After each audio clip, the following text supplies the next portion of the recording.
आज आप सुनेंगे दशहरा यानी कि विजयदशमी के अवसर पर सुनी जाने वाली 3 पौराणिक कथाएं। वीडियो के अंत में आप जानेंगे अगर विजयदशमी के दिन आपको नीलकंठ पक्षी दिखाई देता है तब क्या होता है और आपको क्या करना चाहिए, क्योंकि मान्यताओं के अनुसार विजयदशमी के दिन नीलकंठ पक्षी का दिखाई देना बहुत ही शुभ माना जाता है। एक बार माता पार्वती ने भगवान शिव से विजयदशमी के फल के बारे में पूछा। तब भगवान शिव ने मुस्कुराते हुए उत्तर दिया कि देवी, आश्विन शुक्ल दशमी को सायंकाल में तारा उदय होने के समय विजय नामक जो काल होता है वह सभी कामनाओं को पूर्ण करने वाला होता है, और अगर इस दिन श्रवण नक्षत्र का संयोग हो तो ये और भी शुभ हो जाता है। भगवान राम ने इसी विजय काल में लंकाधिपति रावण को परास्त किया था, और इसी काल में शमी वृक्ष ने अर्जुन के गांडीव धनुष को धारण किया था। माता पार्वती ने पूछा, हे प्रभु, शमी वृक्ष ने अर्जुन का धनुष कब और किस प्रकार धारण किया था, ये भी बताइए।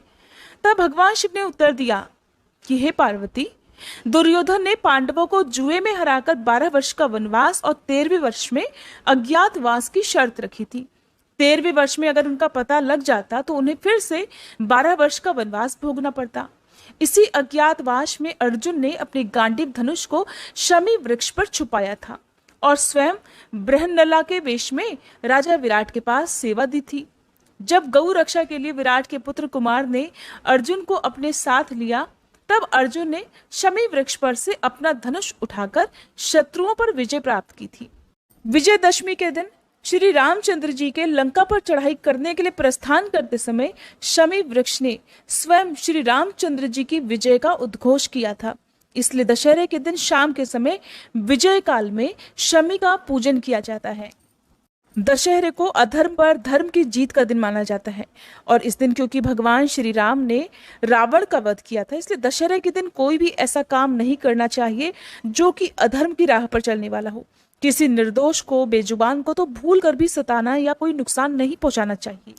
त्रेता युग में भगवान विष्णु ने श्री राम के रूप में अवतार लिया था। भगवान श्री राम को मर्यादा पुरुषोत्तम भी कहा जाता है, और ये आदर्शवाद की प्रतिमूर्ति थे। भगवान श्री राम को अपने पिता के द्वारा दिए हुए एक वचन के कारण 14 वर्ष के वनवास पर जाना पड़ा था। जब श्री राम वन के लिए जाने लगे तब उनके छोटे भाई लक्ष्मण और उनकी पत्नी सीता जी भी उनके साथ वन को गए। वन में श्री राम को देखकर लंका के राजा रावण की बहन शूर्पणखा श्री राम पर मोहित हो गई और उसने श्री राम के सामने विवाह का प्रस्ताव रख दिया। श्री राम ने शूर्पणखा को आदर पूर्वक बताया कि वह उससे विवाह नहीं कर सकते, क्योंकि उन्होंने तो अपनी पत्नी सीता को वचन दिया है कि वह उनके अलावा किसी और से विवाह नहीं करेंगे। ऐसा कहकर भगवान श्री राम ने शूर्पणखा को लक्ष्मण जी के पास भेज दिया। लक्ष्मण जी के पास जाकर शूर्पणखा उनसे ही विवाह करने की जिद करने लगी, तो लक्ष्मण जी ने भी उन्हें मना कर दिया। इस पर शूर्पणखा नहीं मानी, तो लक्ष्मण जी ने क्रोधित होकर उसके नाक और कान काट डाले। अब रोती हुई शूर्पणखा अपने भाई रावण के पास पहुंची और रोते रोते उसने राम और लक्ष्मण जी के बारे में बताया। तब रावण ने छल से माता सीता का हरण कर लिया। फिर श्री राम भक्त हनुमान जी ने माता सीता की खोज की। बहुत समझाने के बाद जब रावण माता सीता को ससम्मान श्री राम के पास भेजने के लिए तैयार नहीं हुआ, तब श्री राम ने उसका वध करने और माता सीता को लंका से वापस लाने का निर्णय लिया। श्री राम ने जिस दिन रावण का वध किया उस दिन शारदीय नवरात्रि की दशमी तिथि थी, इसलिए इस त्योहार को विजयदशमी कहते हैं।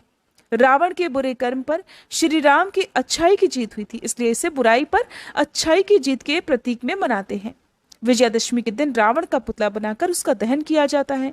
साथ ही उसके बेटे मेघनाद और भाई कुंभकर्ण के पुतले का भी दहन किया जाता है। विजयदशमी के दिन शमी के वृक्ष की ही पूजा क्यों की जाती है, इस बारे में एक कथा प्रचलित है, जिस कथा के अनुसार महर्षि वर्तंतु के शिष्य कौत्स थे। महर्षि वर्तंतु ने कौत्स ऋषि से शिक्षा पूरी करने के बाद गुरु दक्षिणा के रूप में 14 करोड़ स्वर्ण मुद्राएं मांगी थी। गुरु दक्षिणा देने के लिए कौत्स महाराज रघु के पास जाकर उनसे स्वर्ण मुद्राएं मांगने लगे, लेकिन राजा का खजाना खाली होने के कारण राजा ने उनसे 3 दिन का समय मांगा। राजा ने स्वर्ण मुद्राओं के लिए कई उपाय ढूंढे। उन्होंने कुबेर देवता से भी सहायता मांगी, लेकिन उन्होंने भी मना कर दिया। तब राजा रघु ने स्वर्गलोक पर आक्रमण करने का विचार किया। राजा के इस विचार से देवराज इंद्र घबरा गए। तब कुबेर देवता से राजा स्वर्ण मुद्राएं देने के लिए कहने लगे। इंद्र के आदेश पर कुबेर देवता ने राजा के यहाँ मौजूद शमी वृक्ष के पत्तों को स्वर्ण में बदल दिया। माना जाता है कि जिस तिथि को शमी वृक्ष से स्वर्ण की मुद्राएं गिरने लगी थी, उस दिन विजयदशमी का पर्व था। मान्यता है कि तभी से दशहरे के दिन शमी वृक्ष की पूजा की जाने लगी। कहते हैं कि दशहरे के दिन शमी वृक्ष की पूजा करने से घर में धन और सुख संपत्ति में वृद्धि होती है। अब मैं आपको विजयदशमी के दिन सुनी जाने वाली एक बहुत ही सुंदर रोचक कथा सुनाती हूँ। आप सभी ध्यानपूर्वक सुनिएगा। बात तब की है जब भगवान श्री राम, माता सीता और लक्ष्मण जी वन को जा रहे थे। सीता जी और लक्ष्मण जी को थका हुआ देखकर श्री राम जी भी थोड़ा रुककर उनसे आराम करने का कहने लगे और वे एक बुढ़िया के घर गए। उस समय बुढ़िया जो थी वो सूत कात रही थी। बुढ़िया ने उनकी खूब आवभगत की और बिठाया, स्नान ध्यान करवाकर उन्हें भोजन करवाया। अब राम जी कहने लगे, बुढ़िया माई, पहले मेरा हंस मोती चुगाओ तो मैं भी भोजन करूं। बेचारी बुढ़िया के पास मोती कहाँ से आए, जो कि सूत काट कर गुजारा करती थी। अब वो अतिथि को ना कहना भी ठीक नहीं समझती थी, क्योंकि हमारे देश में और हमारे सनातन धर्म में तो कहा जाता है कि अतिथि देवो भव। अतिथि की जिस प्रकार से भी आप सेवा कर सके, उन्हें भोजन में, अन्न, धन, वस्त्र में किसी प्रकार की कोई कमी नहीं आनी चाहिए, चाहे खुद आप भूखे सो जाएं। तो अतिथि की सेवा करते समय वो उनको ना भी नहीं कहना ठीक समझती थी। अब जो बुढ़िया थी वो बड़ी दुविधा में पड़ गई, इसलिए दिल को मजबूत करके वो राजा के पास पहुंच गई और एक अंजलि भरकर, यानी कि मुट्ठी भरकर मोती राजा से देने के लिए विनती करने लगी। अब राजा बड़े हैरान, क्योंकि वह गरीब बुढ़िया जिसके पास खाने तक को दाने नहीं थे, वो उनसे अंजलि भरकर मोती मांगने के लिए आई थी और वापस लौटाने के लिए भी कह रही थी। तो इस स्थिति में राजा ने बुढ़िया पर तरस खाकर उसे मुट्ठी भर मोती दिलवा दिए। अपने नौकरों से कहकर बुढ़िया को मोती जब राजा ने दिलवा दिए तो बुढ़िया बड़ी खुश होकर अपने घर वापस आई। हंस को मोती चुगाए और मेहमानों की, यानी कि भगवान श्री राम, माता सीता और लक्ष्मण जी की खूब आवभगत की। रात को आराम कर सुबह सवेरे जब तीनों जाने लगे, अर्थात भगवान श्री राम, माता सीता और लक्ष्मण जी जाने लगे, तो राम जी ने जाते समय उसके पानी रखने की जगह पर, जिस जगह पर वो बुढ़िया माई पानी रखा करती थी, वहां पर मोतियों का एक पेड़ लगा दिया। अब धीरे धीरे समय बीता, पेड़ बड़ा हुआ, पेड़ बढ़ने लगा, पर बुढ़िया को कुछ भी पता नहीं चला। बेचारी सीधी सादी बुढ़िया तो बस सूत काटने में ही मगन रहती। उन्हें क्या पता कि उनके घर के आंगन में तो मोतियों का ही पेड़ लगा हुआ है। उधर आसपास रहने वाले जो बुढ़िया के पड़ोसी थे, वो उस मोती के पेड़ से चुग चुग कर मोती ले जाने लगे। एक दिन जब बुढ़िया उसी पेड़ के नीचे बैठकर सूत काट रही थी, तो उनकी गोद में एक मोती आकर गिरा। बुढ़िया को तब पता चला कि उनके घर में तो आंगन में मोतियों का पेड़ लगा हुआ है। अब उन्होंने जल्दी से एक पोटली में मोती बांध लिए और वह पोटली लेकर वह किले की ओर चल दी, राजा की तरफ चल दी। जब महल में पहुंची तो उन्होंने वह मोतियों की पोटली राजा के सामने रख दी। इतने सारे मोती देखकर राजा बड़ी हैरानी में पड़ गया। उसके पूछने पर सीधी सादी बुढ़िया ने राजा को सारी बात बता दी। अब सुनकर राजा के मन में लालच आ गया। उसने सोचा कि वह मोती का पेड़ तो इस गरीब बुढ़िया के घर में नहीं बल्कि मेरे महल में होना चाहिए। अब वह उस बुढ़िया से मोती का पेड़ ही मांगने लगा। तो बुढ़िया कहने लगी, राजन, आसपास के सभी लोग मोती ले जाते हैं, अगर आप भी ले जाना चाहें तो आप भी ले जाइए, मुझे क्या करना है। लेकिन राजा को तो मोतियों का पूरा पेड़ ही चाहिए था। उसने बुढ़िया की कोई बात नहीं सुनी, तुरंत ही अपने नौकरों को भेजकर पेड़ मंगवा लिया और अपने दरबार में लगवा लिया। भगवान श्री राम की मर्जी। अब मोतियों की जगह कांटे उग गए। लोगों के कपड़े उन कांटों से खराब होने लगे।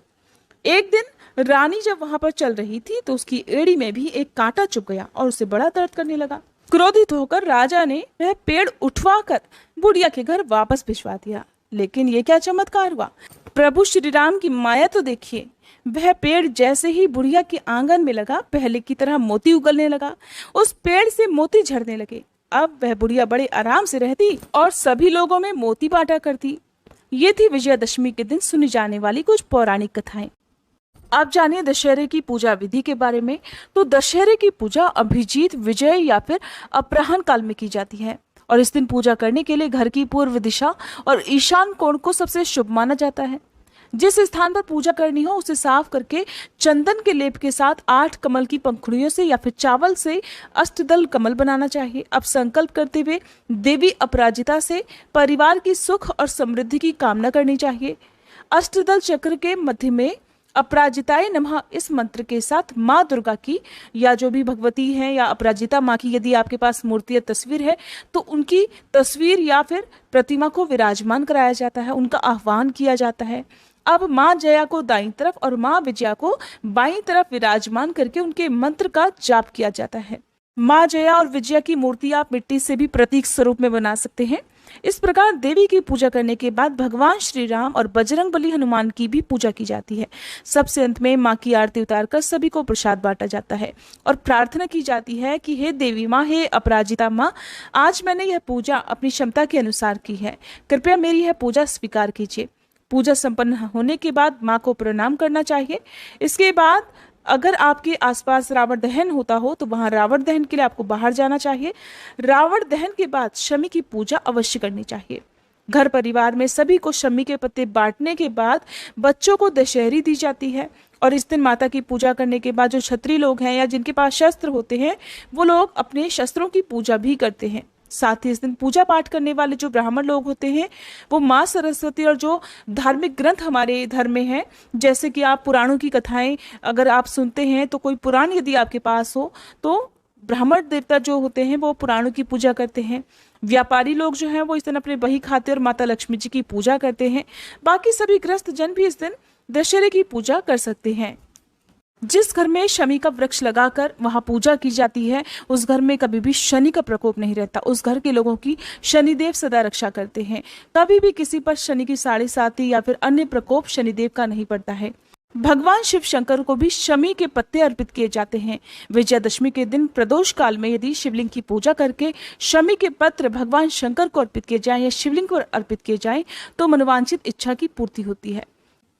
दशहरे के दिन शाम के समय शमी वृक्ष की पूजा करते समय वृक्ष के जड़ में आप गंगा जी का या नर्मदा नदी का जल अर्पित करें। इसके बाद दीपक जलाकर शमी वृक्ष की आरती उतारें।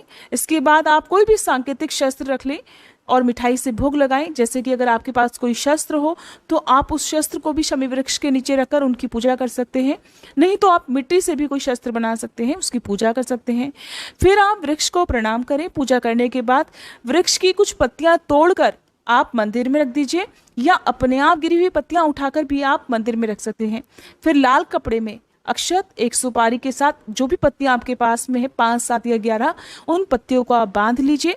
इसके बाद इस पोटली को अपने ही गुरु या फिर अपने घर के जो सबसे बड़े बुजुर्ग हैं उनसे आप प्राप्त कीजिए और उसके बाद आपको भगवान श्री राम का ध्यान करके उनकी परिक्रमा करनी है। यदि आसपास भगवान श्री राम का मंदिर हो तो आप इस पोटली के साथ ही वहां जाइए और वहां पर भगवान श्री राम की मूर्ति की परिक्रमा करके वापस घर पर आ जाइए।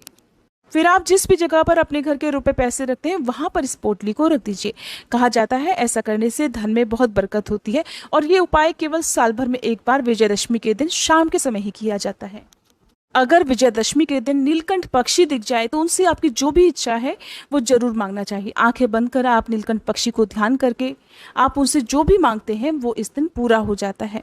नीलकंठ पक्षी अगर घर की छत पर दिखाई दे तो और भी शुभ होता है। किसी दूसरे के घर की छत पर भी यदि आपको दिखाई दे तो आप उनसे तुरंत ही अपनी मनोकामना पूर्ति के लिए प्रार्थना जरूर करें। और विजयादशमी के दिन यदि आप रावण दहन के बाद अन्न का, धन का या वस्त्रों का गुप्त दान करते हैं तो कहते हैं कि ये बहुत ही शुभ फलदायी होता है।